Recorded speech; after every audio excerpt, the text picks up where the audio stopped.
Good morning dear students. So നമ്മൾ almost നമ്മൾ അനുമാനത്തിൻ്റെ last എൻഡിലേക്ക് എത്തിക്കൊണ്ടിരിക്കുകയാണ്. സോ നമ്മൾ ഹേത്വാപസ് എന്ന് പറഞ്ഞിട്ടുള്ള ഒരു വലിയ ടോപ്പിക്ക് നമ്മൾ പഠിച്ചു. ഹേത്വാപസത്തിൻ്റെ ടൈപ്സ് പഠിച്ചു, ഹേത്വാപസ് എന്താണെന്ന് പഠിച്ചു, അതിൻ്റെ ടൈപ്സ് പഠിച്ചു. സോ അതൊക്കെ നമ്മൾ പഠിച്ചിരിക്കുന്നത് അല്ലെങ്കിൽ ഒരു ദർശന ആസ്പെക്റ്റിലേക്ക് കൂടിയാണ് നമ്മൾ പഠിച്ചിരിക്കുന്നത്. ഇനി ചരക സംഹിതയിൽ ഹേത്വാഭാസത്തിൻ്റെ ഒരു ടൈപ്സ് പറയുന്നുണ്ട്. So Hetwabhasana Charaka has used a word, Charaka has not at all used the word as Hetwabhasa. Instead of Hetwabhasa, he has used അഹേതു. ഞാൻ ഫസ്റ്റ് ഇൻട്രോഡക്ഷൻ തന്നെ പറഞ്ഞു, ഹേത്വാഭാസത്തിന് നമുക്ക് വേണമെങ്കിൽ അഹേതു എന്ന് വേണമെങ്കിൽ പറയാം. ഹേതു അല്ല, സത്ഹേതു അല്ല. പ്രോപ്പറായിട്ട് ഹേതു ഒരു ഹേതു ആണെങ്കിൽ സർട്ടൻ ക്വാളിറ്റീസ് വേണം, അതിന് നമ്മൾ സത്ഹേതു എന്ന് പറയും. സോ അങ്ങനെ ആ ഹേതു അല്ലെങ്കിൽ അങ്ങനെ ആ ഒരു പ്രോപ്പർ ക്രൈറ്റീരിയ ഫുൾഫിൽ ചെയ്യുന്ന ഹേതു അല്ലെങ്കിൽ നമ്മൾ അതിനെ അസത് ഹേതു എന്ന് പറയും, അല്ലെങ്കിൽ അഹേതു എന്ന് പറയും. ബിക്കോസ് ഞാൻ ഓൾറെഡി വീണ്ടും റിമൈൻഡ് ചെയ്യുകയാണ്. കാരണം നമ്മൾ ഇൻവെസ്റ്റിഗേഷൻ ചെയ്യുന്ന സമയത്ത് നമ്മുടെ റീസൺ, നമ്മുടെ ഹേതുവാണ് നമ്മുടെ, അല്ലെങ്കിൽ നമ്മുടെ എവിഡൻസ് ആണ് നമ്മുടെ ടെസ്റ്റ് അല്ലെങ്കിൽ നമ്മളത് എക്സാമിൻ ചെയ്യുന്ന സാധനത്തിൻ്റെ റിസൾട്ടിനെ ഡിപ്പെൻഡ് ചെയ്യുക. മീൻസ് അതാണ് അതിനെ നിർണ്ണയിക്കുക. നമ്മളിപ്പോൾ ഒരു കോവിഡിനെതിരെയുള്ള ഒരു വാക്സിൻ ഉണ്ടാക്കുന്ന സമയത്ത് നമ്മൾ ചെയ്യുന്ന എവിഡൻസ്, നമ്മൾ ചെയ്യുന്ന എക്സാമിൽ ചെയ്യുന്ന നമ്മളെ എവിഡൻസ് ആണ് നമുക്ക് റിസൾട്ട് ഉണ്ടാക്കുക. അത് ഇത് കൊറോണക്കെതിരെയുള്ള വാക്സിൻ ആക്കുന്നുള്ള നമ്മളെ തെളിയിക്കുക നമ്മൾ ചെയ്യുന്ന റിസൾട്ടിലെ എവിഡൻസുകളും. ഈ എവിഡൻസിനാണ് ഹേതു എന്ന് പറയുക. സോ ഈ ഹേതുവിൽ എന്തെങ്കിലും ചേഞ്ചസ് വന്നു കഴിഞ്ഞാൽ നമ്മുടെ എക്സാമിനേഷൻ അല്ലെങ്കിൽ നമ്മുടെ റിസർച്ച് ഫുള്ള് നമ്മുടെ തെറ്റിപ്പോകും, നമ്മുടെ ഗവേഷണമൊക്കെ തെറ്റായി പോകും. അല്ലെങ്കിൽ നമ്മൾ ചിന്തിക്കുന്ന കാര്യങ്ങളും നമ്മൾ കാണാൻ അല്ലെങ്കിൽ നമ്മൾ അറിയാൻ പോകുന്ന കാര്യങ്ങളൊക്കെ നമ്മൾ തെറ്റായി പോകും. ജെറിയുടെ സങ്കടം കൊണ്ട് നമുക്ക് മനസ്സിലാണ് എലാ ക്യാൻറ്റീനാണ്. ഇനി ജെറിയുടെ സങ്കടം നമുക്ക് മനസ്സിലായില്ലെങ്കിൽ, അല്ലെങ്കിൽ ജെറിയുടെ സങ്കടം കണ്ടിട്ട് നമുക്ക് അത് സങ്കടമല്ല, അല്ലെ ആ സങ്കടം വേറെ എന്തെങ്കിലും കാരണം കൊണ്ടായിരിക്കാമെന്ന് നമ്മൾ വിചാരിച്ചു കഴിഞ്ഞാൽ നമ്മുടെ എക്സാമിനേഷനെ തെറ്റിപ്പോയി. സോ ഇതാണ് ഹേതുവിൻ്റെ ഇമ്പോർട്ടൻസ്. സോ ഇവിടെ തന്നെ ഹേതു അഭാസ് അല്ലെങ്കിൽ അഹേതു നമ്മൾ ഓൾറെഡി ഹേതു അഭാസ് എന്ന് പറഞ്ഞ് പഠിച്ചു. സോ ചരകൻ ഒരു 3 അഹേതു അല്ലെങ്കിൽ ഹേതു അഭാസം പറയുന്നുണ്ട്. ചരക സംഹിത എവിടെയും ഹേതു അഭാസ എന്നൊരു വേർഡ് യൂസ് ചെയ്യുന്നില്ല, പകരം ഹി ഹാസ് യൂസ്ഡ് അഹേതു.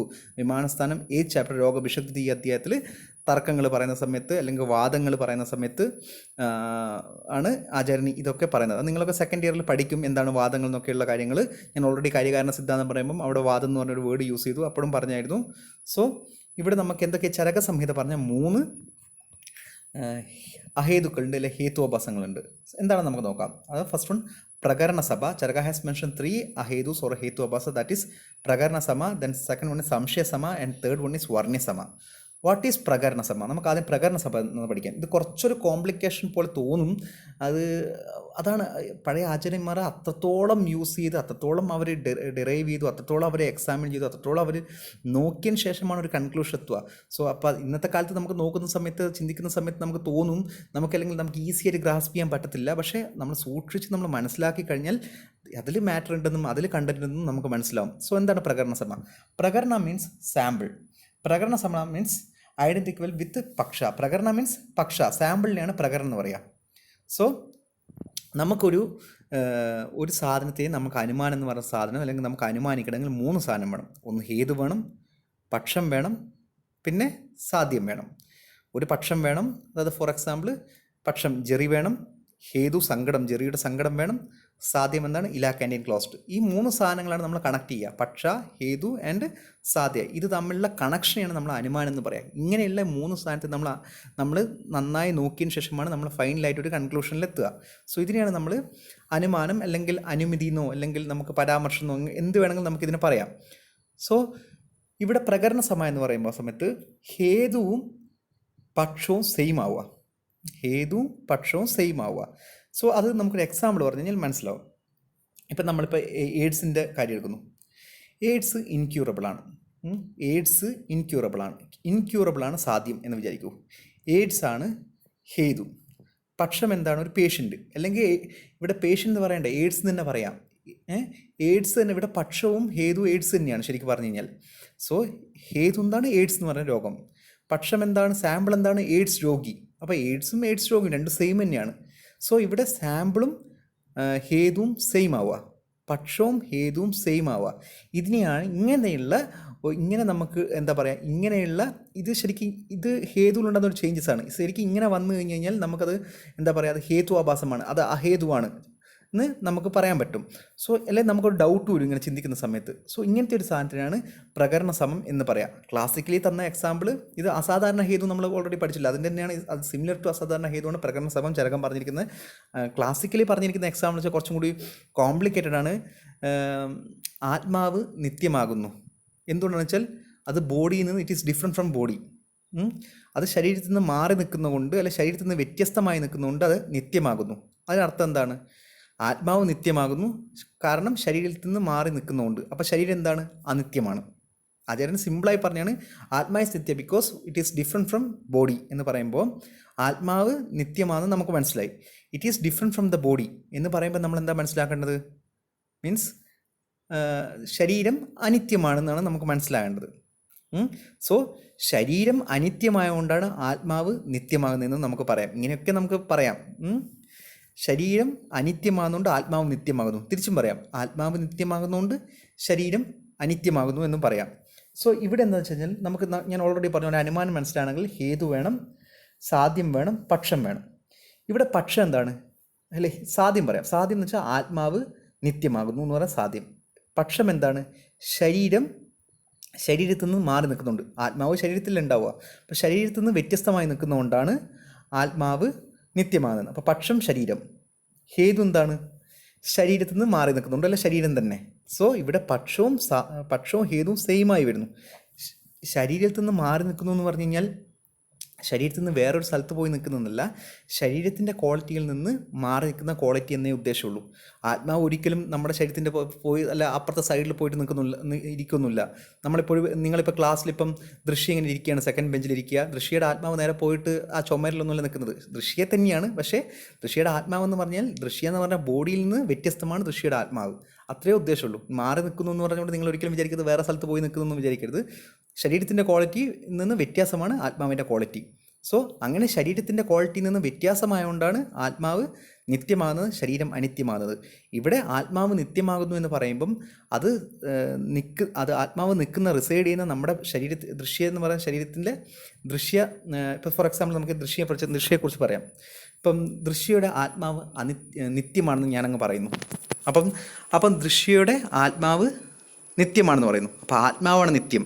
അപ്പോൾ ദൃശ്യം എന്തായിരിക്കും? ദൃശ്യയുടെ ബോഡി അനിത്യമാണ്. ദൃശ്യം വേണമെങ്കിൽ എപ്പോഴും എഫേർമലാണ്, എപ്പോഴും അനിത്യമാകും. ദൃശ്യക്ക് ഒരു കാലത്ത് ഡെത്ത് ഉണ്ടാവും, പക്ഷേ ദൃശ്യയുടെ ആത്മാവിന് ഒരു കാലത്തും ഡെത്ത് ഉണ്ടാകത്തില്ല. അത് നിത്യമായിരിക്കും, എറ്റേണലായിരിക്കും. സോ അപ്പം ദൃശ്യയുടെ ആത്മാവ് നിത്യം എന്ന് പറയണമെങ്കിൽ ഞാൻ എടുക്കുന്ന എക്സാമ്പിൾ എന്താണ്? ദൃശ്യയുടെ ബോഡിയാണ്. സോ ദൃശ്യയുടെ ബോഡിയാണ് അവിടെ പക്ഷം, സാമ്പിള്. അവിടെ ദൃശ്യയുടെ ബോഡി തന്നെയാണ് ഹേതു, കോസും. സോ ഇതാണ് പ്രകരണ സമം. സോ ഇതിൽ സിമ്പിളായി നിങ്ങൾ ഇത്ര ആലോചിച്ചാൽ മതി.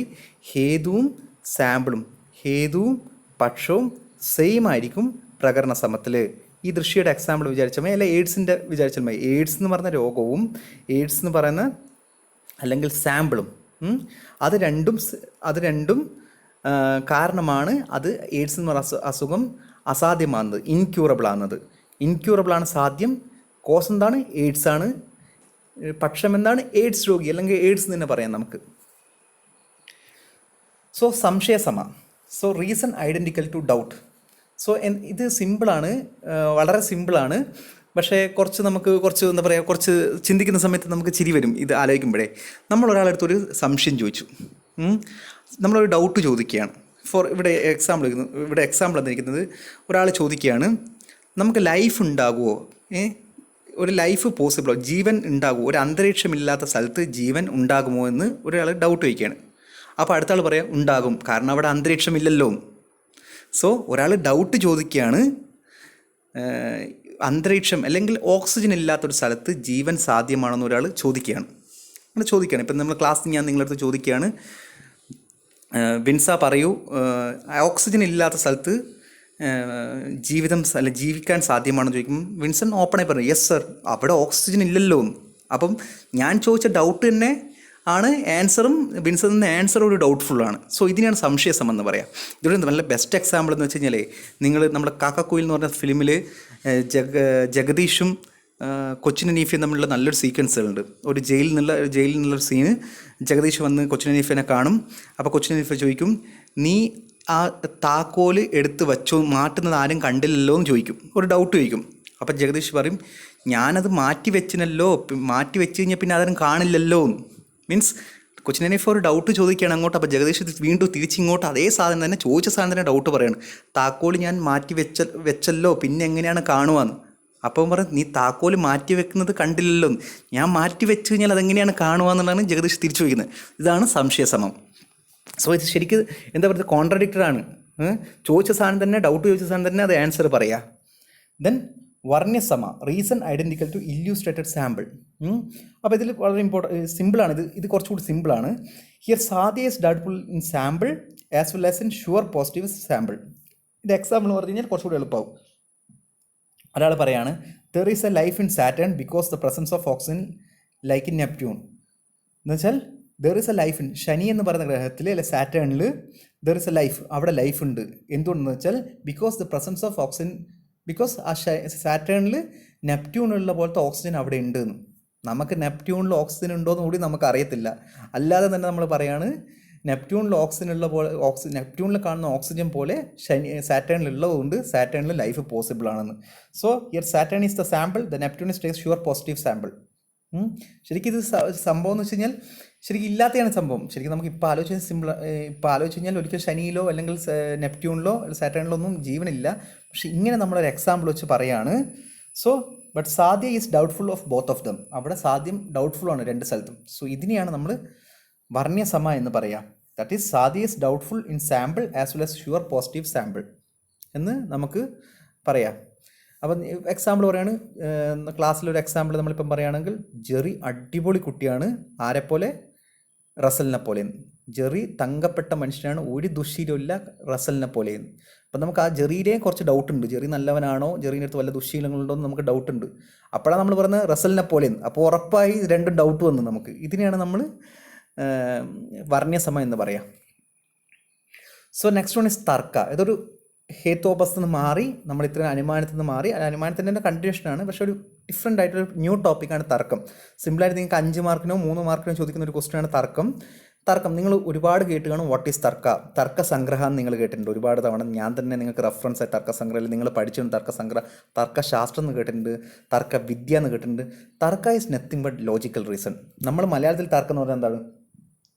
അടി കൂടുക, ചീത്ത പറയുക, വഴക്ക് പറയുക, വഴക്കുണ്ടാക്കുക, ഇതൊക്കെയാണ് തർക്കം. രണ്ടുപേരും തമ്മിൽ ഭയങ്കര തർക്കമായിരുന്നു. ശരിക്കും തർക്കം എന്ന് പറയുന്ന സാധനം ലോജിക്കൽ റീസണിങ് ആണ്. നമ്മൾ ചരക സംഹിതയിൽ നിങ്ങൾ പഠിക്കുക, അടുത്ത വർഷം നമ്മൾ വിമാനസ്ഥാനം പഠിക്കുമ്പോൾ എങ്ങനെ നമ്മൾ ഡിബേറ്റ് നടത്തണമെന്ന് പറയും. രണ്ടുപേര് തമ്മിൽ ഡിബേറ്റ് നടത്തണം. നിങ്ങളിപ്പം ചാനൽ ചർച്ചകളിലൊക്കെ രാത്രി 8 മണിക്ക് 9 മണിക്ക് പ്രൈം ടൈം ന്യൂസിലും മാതൃഭൂമിയിലും ഏഷ്യാനെറ്റിലൊക്കെ നിങ്ങൾ ചർച്ചകൾ കാണില്ലേ? ഇതിനാണ് നമ്മൾ തർക്കങ്ങൾ എന്ന് പറയുക. അവിടെ അവർ വഴക്കൂടില്ല ചെയ്യുന്നത്. ഹെൽത്തി ഡിബേറ്റാണ് തർക്കം. ലോജിക്കൽ റീസണിങ് ആണ് തർക്കം. ഒരു ചർച്ച വെക്കുന്ന സമയത്ത്, ഇന്ന് ഗോൾഡ് സ്മഗ്ലിങ്ങിൻ്റെ കാര്യത്തിൽ ഇന്നൊരു ചർച്ച വെക്കുന്ന സമയത്ത് നമ്മൾ ഫൈനലായിട്ട് എത്തുവാണ് ഇത് ആരുടെ ഭാഗത്താണ് തെറ്റ്, ആരുടെ ഭാഗത്താണ് ശരി എന്നുള്ളത്. സോ അല്ലാതെ മറ്റുള്ളവരെ ചീത്ത വിളിക്കാനോ മറ്റുള്ളവരെ കരിവാരിത്തേക്കാനോ വേണ്ടി നമ്മൾ എത്തുന്നില്ല. ഫൈനലായിട്ട് നമുക്കൊരു പോസിറ്റീവായിട്ട് റിസൾട്ടിൽ എത്തണം. ഫൈനലായിട്ട് നമുക്കൊരു പോസിറ്റീവായിട്ടൊരു കൺക്ലൂഷനിൽ എത്തണം. ഇതിനാണ് നമ്മൾ തർക്കം എന്ന് പറയുന്നത്. ഒരു ഹെൽത്തി ഡിബേറ്റിനാണ് നമ്മൾ തർക്കം, അല്ലെങ്കിൽ ഹെൽത്തി ഡിബേറ്റ് വിത്ത് ലോജിക്കൽ റീസണിങ്. നമ്മൾ എന്തെങ്കിലും പൊട്ടത്തരം പോയിട്ട് നമ്മളിപ്പോൾ ഇന്ന് ചർച്ച ചെയ്യുകയാണ്, നമ്മുടെ ക്ലാസ്സിൽ നിന്ന് 2 പേര്, നിങ്ങൾ ഗേൾസ് ഒരു സൈഡും ബോയ്സ് ഒരു സൈഡുമായിട്ട് ചർച്ച ചെയ്യുകയാണ്. പക്ഷേ മറ്റുള്ളവരെ തോൽപ്പിക്കാനോ മറ്റുള്ളവർക്ക് ജയിക്കാനോ വേണ്ടി നമ്മൾ വായി തോന്നിയതൊന്നും നമ്മൾ പറയാൻ പാടില്ല. നമ്മുടെ CM പിണറായി വിജയൻ ഒരിക്കൽ പറഞ്ഞിരുന്നു, എന്തായിരുന്നു, വായി തോന്നുന്നതൊക്കെ കോതയ്ക്ക് പാട്ട് എന്ന് പറഞ്ഞിട്ടൊരു പ്രോവേബ് പണ്ട് ഒരു 5-6 വർഷം മുമ്പ് പറഞ്ഞായിരുന്നു. സോ അതുപോലെ നമുക്ക് തോന്നുന്ന കാര്യങ്ങൾ നമ്മൾ വിളിച്ചു പറയില്ല. നമുക്ക് പറയുന്നത് നമ്മൾ ലോജിക്കലായിട്ടുള്ള റീസൺ ആയിരിക്കണം. നമ്മൾ പറയുന്ന കാര്യങ്ങളൊക്കെ ലോജിക്കലായിരിക്കണം, നമ്മൾ ജയിക്കാൻ വേണ്ടി പറയുന്ന കാര്യങ്ങൾ. സോ അങ്ങനെ പറയുന്നതിനെയാണ് നമ്മൾ തർക്കം എന്ന് പറയുക. അതുകൊണ്ടാണ് തർക്കസംഗ്രഹം എന്നുള്ള പേര് തന്നെ നമുക്ക്, അല്ലെ തർക്കശാസ്ത്രം, ന്യായശാസ്ത്രത്തിൻ്റെ ന്യായദർശനത്തിൻ്റെ ഒരു എന്താ പറയുക, ഒരു കണ്ടിന്യൂഷനാണ് തർക്കസംഗ്രഹം എന്ന് പറയുന്നത്. ന്യായശാസ്ത്രത്തിന് നമ്മൾ ന്യായദർശനത്തിന് തർക്കവിദ്യ എന്ന് പറയും. കാരണം ന്യായശാസ്ത്രം എന്ന് പറയുന്ന സാധനം ഉണ്ടാക്കിയത് ഇങ്ങനെ ഡിബേറ്റ് ആയിരുന്നു, ഇങ്ങനെ ഹെൽത്തി റീസണിങ് നടന്ന്, ഇങ്ങനെ ഹെൽത്തി കോമ്പറ്റീഷൻ, ഹെൽത്തി ഡിബേറ്റ്, അല്ലെങ്കിൽ ഹെൽത്തി ആയിട്ടുള്ള ലോജിക്കൽ റീസണിങ്സ് നടത്തിയിട്ടാണ് അവർ ഇതിലെത്തിയിരിക്കുന്നത്. അതുകൊണ്ടാണ് അവരിപ്പം നമ്മൾ ഈ കാര്യകാരണ സിദ്ധാന്തത്തിലൊക്കെ അസത്കാര്യവാദം, അല്ലെങ്കിൽ നമ്മൾ അസത്കാര്യവാദമൊക്കെ പഠിക്കുന്ന സമയത്ത്, അല്ലെങ്കിൽ പരമാണു അണുക്കളൊക്കെ പറയുമ്പോൾ അവർ ഓരോ സമയത്തും അതിനെ റീസൺ ചെയ്താണ്. ഒരു ആറ്റം കൂടിക്കഴിഞ്ഞാൽ 2ആയി, 2 ആറ്റം കൂടി 4, 3ആയി, 3 കൂടിയിട്ട് 25ആയി, അങ്ങനെയൊക്കെ അവർ റീസൺ ചെയ്യുകയാണ് അവിടെ. സോ അതുകൊണ്ടാണ് തർക്കസംഗ്രഹത്തിനെ ന്യായശാസ്ത്രം എന്ന് പറയുന്നത്. ആയുർവേദവും തർക്കമാണ്, ആയുർവേദവും ലോജിക്കൽ റീസണിങ്സ് ആണ്. സോ ആയുർവേദം ഒരു ഡിബേറ്റാണ്, അല്ലെങ്കിൽ ഹെൽത്തി ഒരു കോൺവെർസേഷനാണ്, ഹെൽത്തി ഡിസ്കഷനാണ് ആയുർവേദം. സോ അവിജ്ഞാത തത്വാർത്ഥേ കാരണ ഉപപത്തിത തത്വജ്ഞാനാർത്ഥം ഊഹ തർക്ക. തർക്കത്തിൻ്റെ ഡെഫിനിഷനാണ് അവിജ്ഞാത തത്വാർത്ഥേ കാരണ ഉപപത്തിത തത്വജ്ഞാനാർത്ഥേ ഊഹ തർക്ക. തർക്ക is defined as process of deducing an unknown factor citing relevant reasons. Deducing unknown factor citing relevant reasons. നമ്മളെ ചർച്ച തന്നെ, നമ്മളിപ്പോൾ ചാനൽ ചർച്ചകളിലോ അല്ലെങ്കിൽ നമ്മളിപ്പോൾ ഒരു കേസ് അന്വേഷിക്കുന്നു, നമുക്കറിയത്തില്ല ആരാ കുറ്റവാളി എന്ന്. പക്ഷെ നമ്മൾ ഒരാളെ പിടിച്ചിട്ട് കുറ്റവാളിയാക്കാൻ നമുക്ക് പറ്റത്തില്ലല്ലോ. നമുക്ക് എവിഡൻസുകൾ വേണം, തെളിവുകൾ വേണം. സോ ഇതിനുള്ള ലോജിക്കലായിട്ടുള്ള തെളിവുകളിനെയാണ് എന്നിട്ട് നമ്മൾ ഫൈനലായിട്ട് ആ കൊലയാളി ആരാന്ന് കണ്ടുപിടിക്കുന്നു. സോ കൊലയാളി കണ്ടുപിടിക്കുന്നതിന് തർക്കം എന്ന് പറയുക. നമ്മൾ ആ കണ്ടുപിടിക്കുന്ന ലോജിക്കൽ റീസൺസ് ആണ് എവിഡൻസ്. സോ ഇതിനെയാണ് തർക്കം എന്ന് പറയുക. തർക്കം എന്ന് ചോദിക്കുക അടി കൂടുക എന്നുള്ളതല്ല. സിമ്പിളായിട്ട് ആലോചിച്ചാൽ ഒരു കൊലയാളിയെ നമ്മൾ പിടിക്കുന്നു. എങ്ങനെ? എവിഡൻസിലേക്കൂടെ. അയാളുടെ കോൾ ട്രാക്കുകൾ, അയാളുടെ ഫിംഗർ പ്രിൻറ്റ്, അയാൾ എവിടെയൊക്കെ പോയി, അയാളും ഈ പ്രതിയും തമ്മിലുള്ള ബന്ധം എന്താണെന്നൊക്കെ നോക്കി നമ്മൾ ലോജിക്കലായ റീസൺ കൊണ്ട് നമ്മൾ അവസാനം എത്തി ഇതാളാണ് പ്രതി എന്ന് പറയുന്നു. Unknown, deducing unknown factor citing relevant reasons. Citing relevant reasons എന്ന് വെച്ച് കഴിഞ്ഞാൽ പ്രധാനപ്പെട്ട തെളിവുകൾ അല്ല റെലവൻ്റ് ആയിട്ടുള്ള കാരണങ്ങൾ കൊണ്ട് അൺനോൺ ഫാക്ടർ നമ്മൾ കണ്ടെത്തുന്നു. നമ്മൾ ഇവിടെ എക്സാമ്പിൾ മാത്സിന് നമ്മൾ എക്സ് എന്ന് പറഞ്ഞിടും അവസാനം, അല്ലെങ്കിൽ നമ്മളൊരു പ്രോബ്ലം എക്സ് എന്ന് പറയും. പക്ഷേ അവസാനം നമ്മൾ എക്സ് ഇതിനെ കണ്ടുപിടിക്കേണ്ടത് നമ്മൾ എന്നിട്ട് അവസാനം കുറേ ഫോമുല ഇട്ടിട്ട് നമ്മൾ അവസാനം X is equal to this one എന്ന് പറഞ്ഞിട്ട് കണ്ടെത്തുന്നു. സോ ഈ എക്സ് എന്ന് കണ്ടെത്തുന്നതിലെ കുറേ സ്റ്റെപ്പുകളില്ലേ, ആ സ്റ്റെപ്പുകളെയാണ് നമ്മൾ തർക്കം എന്ന് പറയുക, അല്ലെങ്കിൽ ലോജിക്കൽ റീസണിങ്സ് എന്ന് പറയുക. ദെൻ വ്യാപ്യ ആരോപേണ വ്യാപ്യക ആരോപക തർക്ക. തർക്കസംഗ്രഹം. വ്യാപ്യവും വ്യാപകവും ഞാൻ നിങ്ങൾക്ക് ഓൾറെഡി പറഞ്ഞു. വ്യാപ്യ മീൻസ് ലെസ് എക്സ്റ്റൻസീവ്, വ്യാപകം മീൻസ് മോർ എക്സ്റ്റൻസീവ്. ഇങ്ങനെ ക്ലൗഡ് വരുവാണ്, നല്ല ക്ലൗഡ് ഉണ്ടാവുകയാണ്, കുറേ ക്ലൗഡ് ഉണ്ടാവണം.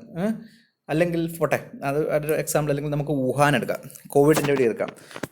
വുഹാൻ എന്ന് പറഞ്ഞ ഒരു ചെറിയൊരു സ്ഥലം, ലോകത്തിൻ്റെ ഒരു ചെറിയൊരു സ്ഥലമാണ് വുഹാൻ എന്ന് പറയുന്ന സ്ഥലം. അപ്പോൾ ചെറുതായിട്ട് ലെസ് എക്സ്റ്റൻസീവ്, അതിനെ വ്യാപ്യം എന്ന് പറയുന്നു.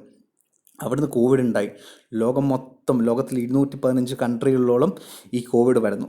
സോ അതിനെയാണ് വ്യാപകം എന്ന് പറയാം. സോ വുഹാൻ വ്യാപ്യമാണ്, ഈ നാട് അല്ലെങ്കിൽ ഈ ലോകം വ്യാപകമാണ്.